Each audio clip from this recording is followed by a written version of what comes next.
سوال ہے کہ آپ جماعت تبلیغ سے جماعت اہل حدیث میں آئے، اس کا تفصیلی واقعہ بتائیے تاکہ ہم عوام کی رہنمائی ہو جائے، اور اسی کے ساتھ اپنی بات کا اختتام کر دیں۔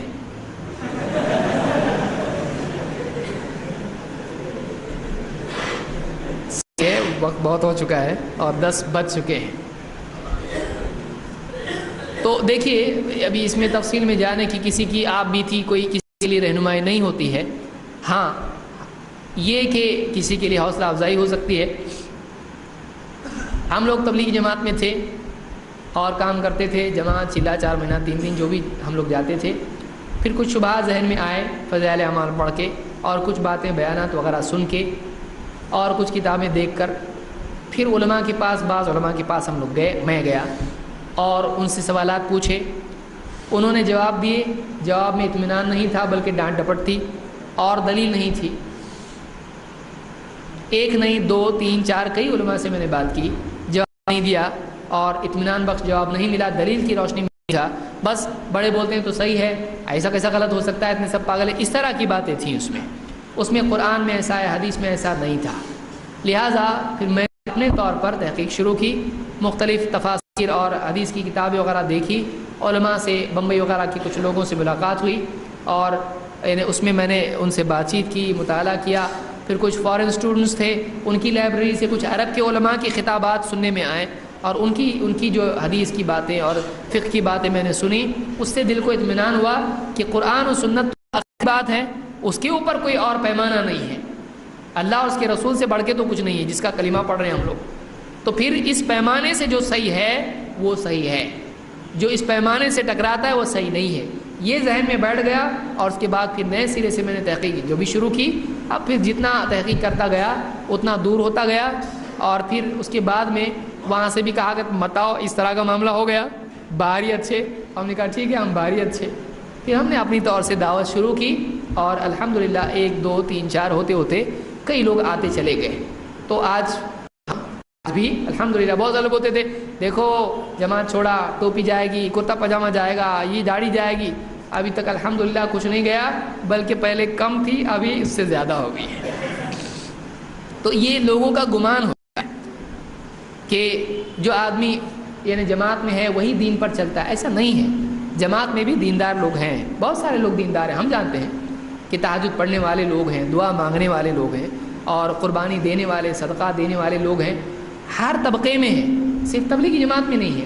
بریلوی طبقے میں ہیں، بریلوی حضرات میں کیا تہجد گزار نہیں ہیں،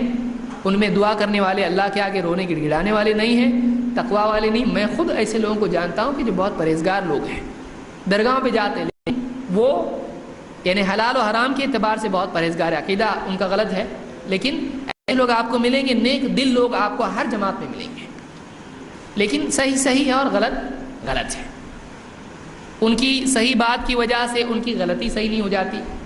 اور ان کی غلطی کی وجہ سے ان کی ساری خوبیاں غلط نہیں ہو جاتی ہیں،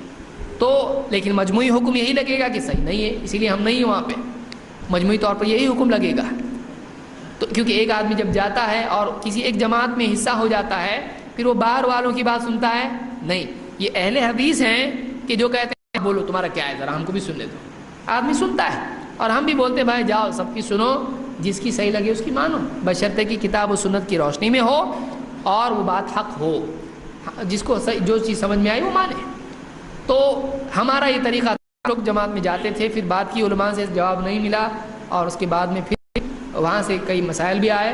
اور اس کا میں تفصیلی ذکر کرنا مناسب بھی نہیں سمجھتا ہوں، کسی جماعت کو ٹارگٹ کرنا ہمارا مقصود نہیں ہے، آج امت میں سب لوگ کام کر رہے ہیں، ہمارا درد یہی ہے کہ کتاب و سنت کی روشنی میں کیوں نہیں، کام ہی کرنا ہے نا، کہ ایک آدمی بول رہا ہے کامیابی 100% نبی صلی اللہ علیہ وسلم کے طریقے میں ہے، باقی سارے طریقوں میں 100% ناکامی ہے، پھر اس کو کیوں نہیں اس کی روشنی میں باقی ساری چیزیں طے کی جاتی ہے، ہمارا درد یہ ہے، تو اہل حدیث کے یہاں آنے میں ہم کو اطمینان ہوا کہ بھائی یہاں پہ کوئی آدمی غلطی بھی کرتا ہے تو وہ دلیل نہیں بنتا ہے، اس کی بات غلط ہے، لیکن وہاں ایسا نہیں ہے، ارے اتنے بڑے ان کی بات الٹی بھی سیدھی ہوتی ہے، تو ایسا ہمارے یہاں پہ نہیں ہے، کوئی عالم اگر غلط بات بولتا ہے دوسرا بلکہ بعض اوقات طالب علم بتا رہا ہے کہ نہیں آپ کی بات صحیح نہیں ہے، یہ امت صحابہ کا طرز تھا، یہ قیامت تک کے لیے ضروری ہے۔ تو آج میں سمجھتا ہوں تبلیغی، دیوبندی، بریلوی جتنے بھی ہمارے بھائی ہیں ان میں بہت سارے اچھے لوگ ہیں، اور اہل حدیث میں بھی اچھے ہیں، برے بھی ہیں، ان میں بھی اچھے ہیں، برے بھی ہیں، لیکن منہج جو ہے وہ اہل حدیث کا صحیح ہے۔ آپ کو آج تک جو سمجھ میں آیا وہ یہی کہ بغیر طرفداری کی کتاب و سنت کی روشنی میں بات قبول کی جائے، وہ ہم نے یہیں سے سنا۔ یہ منہج ہم کو اینڈ میں آ کے یہاں پہ ہمارا جو ہے ناؤ ادھر رکی ہے، یہ ایسا، اس سے بہتر کچھ نہیں ہے۔ اللہ اس کے رسول سے بڑھ کے اور کیا بہتر ہوگا، اس سے بہتر کچھ نہیں ہے۔ اللہ تعالیٰ ساری امت مسلمہ کو آپس میں متحد ہونے کی توفیق عطا فرمائے، جماعت کے جھگڑے پہ لڑنے سے بچائے، اور ایک دوسرے کی بات سننے والا ہم کو بنائے۔ بھائی آپ اپنی بتاؤ، ہم سنتے ہیں، بیٹھو، ہم ایک گھنٹہ بیٹھ کے سنتے ہیں، بتاؤ ہم کو، میں اکیلا سننے کے لیے تیار، بتاؤ مجھ کو۔ آج بھی میں سننے کے لیے تیار ہوں۔ آج بھی پچھلے رمضان میں ایک ہمارے پرانے ساتھی تھے، وہ ان کا دل آیا مجھ کو سمجھانے کے لیے، میرے گھر پہ آئے اور بیٹھ کے انہوں نے بات کی۔ میں نے کہا آپ کیا حساب سے آئے ہیں؟ کہا کہ سمجھانے کے لیے، میں بس ملاقات کے لیے آیا ہوں۔ میں نے کہا آپ اپنی پوری بات کہو، مجھ کو کوئی اعتراض نہیں ہے، لیکن ایک شرط پہ میں بھی بات کروں گا، صرف سنوں گا نہیں، میں بھی بات کروں گا۔ میں نے بھی بات کی۔ تو ہم سننے کے لیے تیار ہیں، ایسے نہیں کہ بھائی ہم بات ہی سنتے نہیں گمراہ ہو جاتے ہیں، ہم سننے کے لیے تیار ہیں۔ آج بھی اگر مجھ کو کوئی سمجھانے کے لیے آتا ہے، میں اس کے لیے خود چادر بچھا کے بولوں گا بیٹھو، میں بات سنتا ہوں آپ کی،